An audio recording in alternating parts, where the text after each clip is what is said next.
Do Crohn's disease symptoms keep coming back? Tremfya guselkumab may help.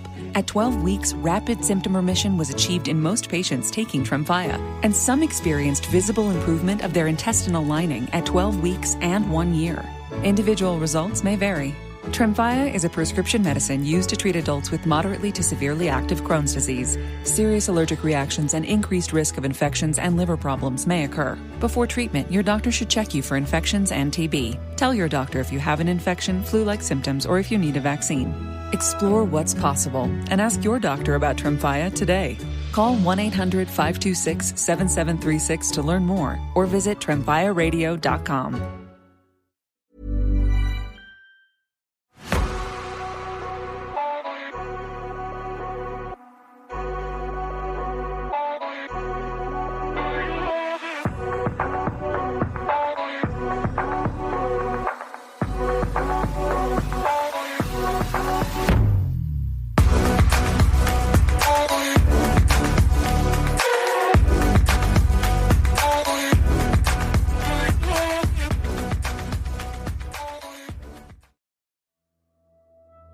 Hello, I'm Sarah. I'm Toby. And welcome to another episode of Season of the Witch. This episode is all about The Witch of St. Osyth. Yes, so we've got one long story and this is another British witch. Are you ready for the story? Yes, I am. In the quiet coastal village of St. Osyth in Essex, a dark chapter of history still lingers. It's the story of Ursula Kemp, once a local healer and midwife, later condemned as a witch in the year 1582. Ursula Kemp, sometimes recorded as Ursula Kemp, was born around 1525 and became known in St. Osyth as a cunning woman, a practitioner of folk healing and midwifery. In an era when doctors were scarce for country folk, villagers often turned to such healers for remedies. Kemp earned a meagre living using herbs, traditional rituals, and what little medical knowledge was available to treat ailments. She had a reputation for unwitching, lifting curses or illnesses believed to be caused by witchcraft. By helping neighbours with charms and restorative brews, Ursula became a valued, if slightly mysterious figure in the community. As a midwife, she brought babies into the world. As a folk healer, she tended to the sick and infirm. In short, Ursula Kemp was, in her better days, considered a good member of the village who used her skills to help others. But life for a 16th century wise woman was precarious. The same powers that made Ursula respected could also provoke suspicion. If a patient recovered, she might be praised. But if misfortune struck, whispers could easily turn against the healer. Ursula's standing in St. Osyth began to unravel after a series of personal disputes and tragedies that would soon be woven into accusations of witchcraft. The events that set Ursula Kemp on the path to the gallows began in the winter of 1581. A neighbour, Grace Thurlow, sought Ursula's help with her infant son. Davy fell dangerously ill. Kemp responded as the village expected. She visited the Thurlow cottage and applied her healing arts. By one account, Ursula quietly took the ailing child's hand and murmured words, possibly an incantation, as if to carry away the sickness plaguing him. Remarkably, that night young Davy slept peacefully for the first time in weeks and soon recovered. Grace, 6 months pregnant at the time, was relieved and grateful. Ursula likely hoped this good deed would secure her standing with the family. As Grace's pregnancy progressed, Ursula anticipated being hired as the baby's nurse or caretaker after the birth, a common role for a woman of her skills. Cunning folk often acted as midwives and postpartum caregivers. But when Grace Thurlow delivered a baby girl named Joan in mid-1581, she chose another woman as her nurse instead of Ursula. This decision sparked a bitter feud. Feeling spurned and insulted, Ursula confronted Grace, angry that she had not been given the job of tending the newborn. Grace, for her part, had begun to fear that Ursula's powers were not entirely benign. During one heated exchange, Grace accused Ursula of causing her recent bouts of lameness through witchcraft. Ursula hotly denied it, insisting that, though she could unwitch, she could not witch. By this, Ursula meant that she could break curses, not cast them, and even offered to show Grace how to unwitch herself or any other at any time, if Grace would dismiss the new nurse. Grace refused the offer, and tensions remained high. Tragedy struck the Thurlow household soon after. A few months into baby Joan's life, the infant fell from her cradle and died from the injury. The death of little Joan, only a few months old, was a devastating blow to her parents, and a dangerous turning point for Ursula. In the wake of this loss, murmurs spread through the village, suggesting that the misfortune might not have been entirely accidental.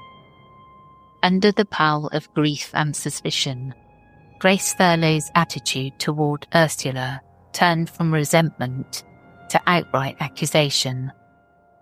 Not long after the baby's death, Grace herself fell ill with a crippling lameness in her legs, likely an arthritic condition. In desperation, Grace once again sought Ursula's aid to heal her painful affliction. Ursula, ever confident in her remedies, agreed, but this time she asked for a fee of 12 pence for her services. She treated Grace's lameness with her customary folk methods. Sure enough, Grace improved and regained strength in her legs. But when Ursula came to collect her payment, Grace refused to pay, claiming poverty. Another furious argument erupted. Feeling cheated, Ursula allegedly threatened to get even with Grace for going back on the deal. Shortly thereafter, Grace's lameness turned worse than before. To Grace it seemed all too clear that Ursula had bewitched her, inflicting the very malady she had briefly cured. In her mind, Ursula Kemp was no longer a helpful healer, but the cause of her family's suffering. Grace Thurlow wasn't the only neighbour who had begun to suspect Ursula of dark dealings. Another local woman, Alice Leatherdale, had a run-in with Ursula that would later surface in court. Alice had refused to give Ursula some scouring sand, a simple cleaning material, when Ursula asked for it, dismissing her as a naughty beast. Shortly after, Alice's own daughter, young Elizabeth Leatherdale, fell mysteriously ill and died. According to Alice's testimony, she had seen Ursula murmuring or muttering under her breath near the child. When little Elizabeth succumbed, Alice was convinced that Ursula's muttering curse had killed her. It seemed that whenever Ursula quarrelled with neighbours, misfortune followed. A sick child here, a lame leg there, a cradle death in another house. In the fear-charged atmosphere of 16th century Essex, such coincidences were seen not as bad luck, but as the malignant work of of a witch. By early 1582, the whispers about Ursula Kemp had grown into formal accusations. Grace Thurlow went before the authorities to swear that her neighbour was a witch, responsible for her son's illness, her own lameness, and the death of her baby. Others in St. Osyth were drawn in, eager to share their own suspicions and grievances about Ursula's alleged sorcery. The stage was set for a witch hunt in the village. In February 1582, Ursula Kemp was arrested and brought for interrogation before Justice Brian Darcy, the local magistrate. Sir Brian Darcy was well known in Essex as a zealous witch hunter of that era. He had a reputation for taking accusations of witchcraft very seriously, and he wasted little time once Grace Thurlow's complaint reached him. Darcy began examining Ursula and compiling evidence for a trial. It's likely that he already believed he was dealing with a dangerous witch, and he set out to extract a confession. Under the intense pressure of questioning, which may have included threats or promises of mercy, Ursula confessed to practices that sealed her fate. According to Darcy's later report, Ursula admitted in private that she kept 4 spirits or familiar demons at her command. These familiars, she said, took the shape of common creatures. Tighty, a grey tomcat, Jack, a black tomcat, Pygiene, a black toad, and Tiffin, a white lamb. 2 of them were male spirits that could kill people, and the other 2 female spirits who could inflict illness or harm livestock. Ursula's confession went on to recount how she had used these spirits. She claimed, for instance, that she sent one of her boy spirits to lame Grace Thurlow as punishment, and dispatched another to kill Joan Thurlow in her cradle. She also allegedly admitted sending a familiar to murder Alice Leatherdale's daughter out of spite. Crucially, Justice Darcy also involved Ursula's 8-year-old illegitimate son, Thomas Rabbit, in the investigation. Young Thomas was persuaded, we might say coerced, by the magistrate to give evidence against his own mother. In court, the boy corroborated Ursula's tale of familiars with chilling detail. He testified that he had seen his mother's 4 familiars himself, describing the cats, toad and lamb by name, and that he watched her feed these impish creatures with beer, cake, and even her own blood as nourishment. Thomas added that he once saw his mother give an earthenware pot containing these spirits to another local woman, Alice Newman, who supposedly used them to kill a man and his wife in the village. It's hard to know how much of this testimony was true, coached or imagined by a frightened child, but it undoubtedly had a powerful effect on the judges and jurors who heard it. As Darcy's inquiry continued, Ursula was pressed to name other witches in the area, perhaps hoping to lessen her own culpability, or under Darcy's direction. Ursula identified several other local women as accomplices in witchcraft. She initially gave up 4 names: Elizabeth Bennet, Alice Hunt, Alice Newman, and Marjorie Salmon, who were promptly arrested. Those women, in turn, under interrogation, pointed fingers at more villagers: Jane Petchy, Cicely Sells, Elizabeth Eustace, Agnes Glasscock, Margaret Revel, Annis Hurd, Alice Manfield, Anne Swallow, and Jane Turner. By the time the hysteria had run its course, around 13 or 14 women from St. Osyth had been caught up in what became one of the largest witch trials in Essex history, They would later be known collectively as the Witches of St. Osyth. It had all begun with Ursula Kemp at the centre. In late March 1582, Ursula and the others accused alongside her were brought to trial at the Chelmsford Assizes, the county court in Essex.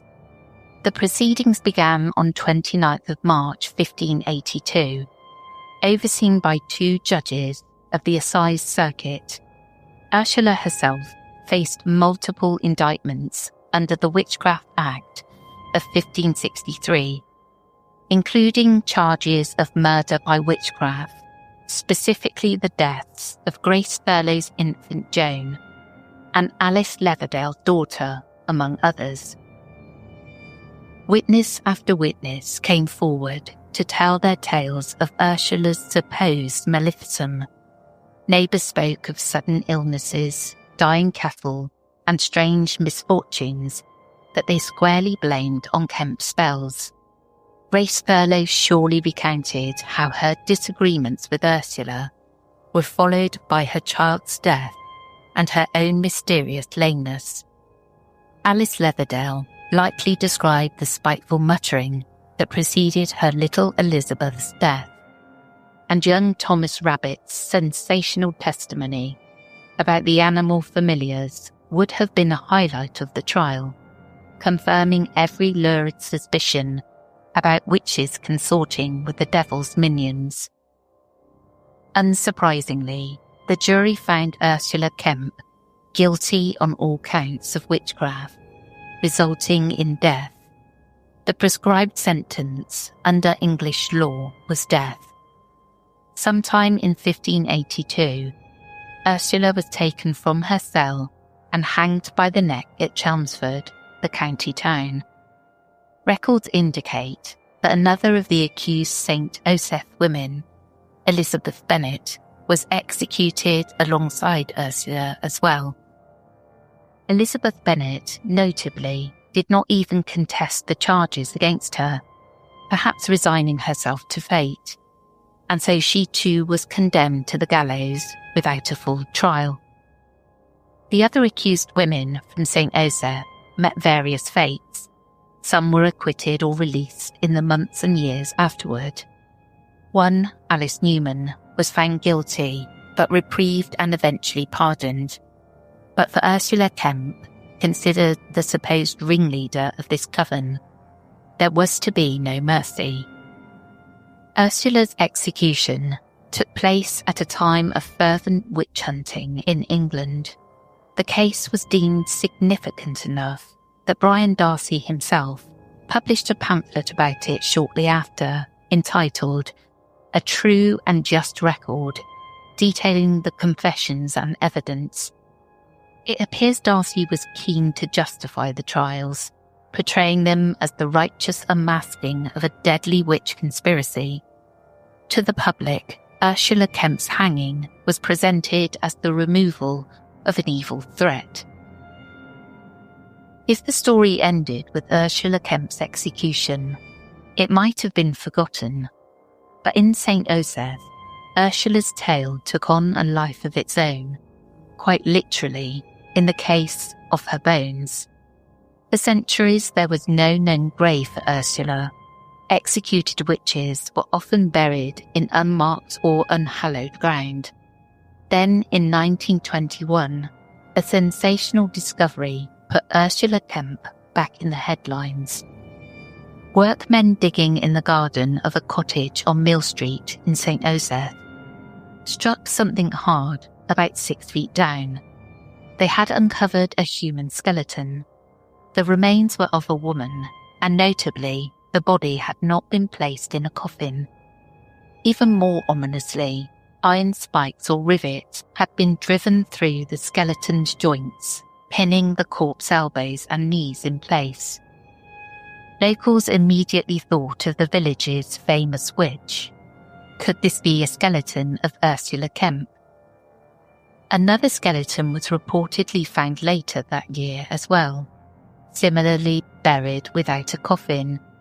The 2 sets of remains were soon said to be those of Ursula Kemp and Elizabeth Bennet, the witches hanged in 1582. The detail of the iron bindings was crucial. It matched old folklore practices for dealing with suspected witches or other evil beings. Driving iron nails or stakes through the body was meant to prevent a witch's ghost from rising out of the grave. Whether or not one of the skeletons truly belonged to Ursula Kemp, the remains quickly became a local attraction.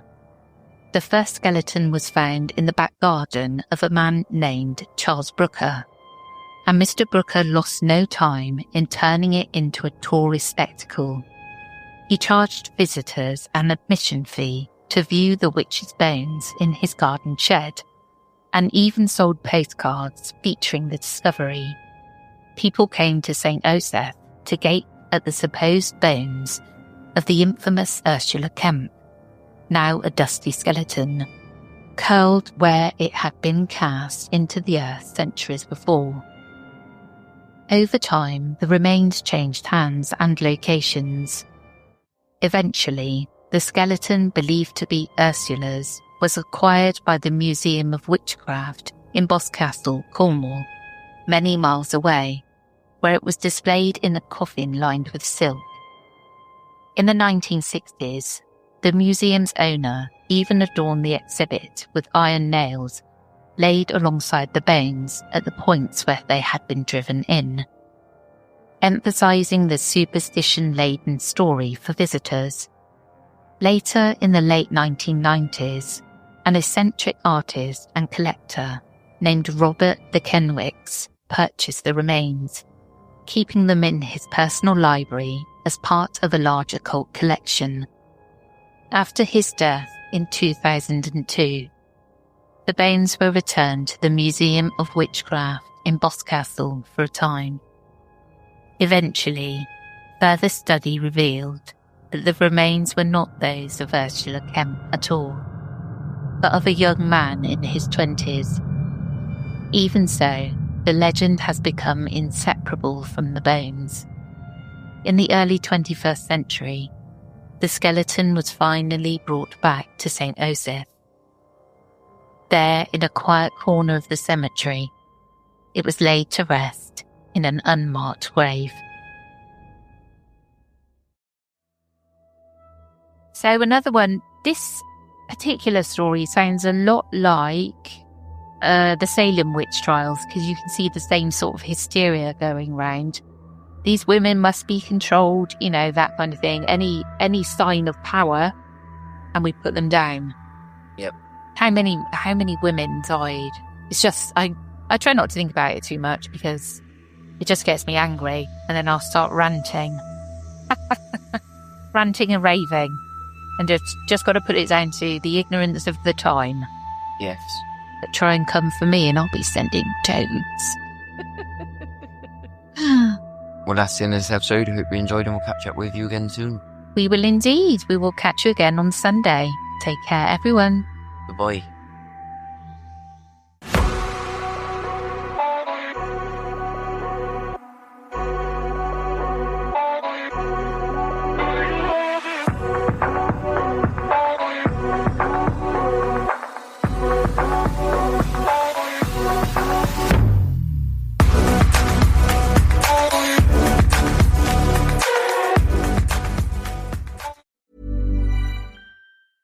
If this back-to-school season, talking to your teenager sounds like this. With Boost Mobile, make it sound like this. Come to your Boost store, get a line, and take home a tablet for only $99.99. Perfect for staying connected and studying anywhere. They're happy, and you save. Visit your nearest Boost store. Requires ID verification. New $20 per month tablet plan and $35 device setup fee. Taxes extra.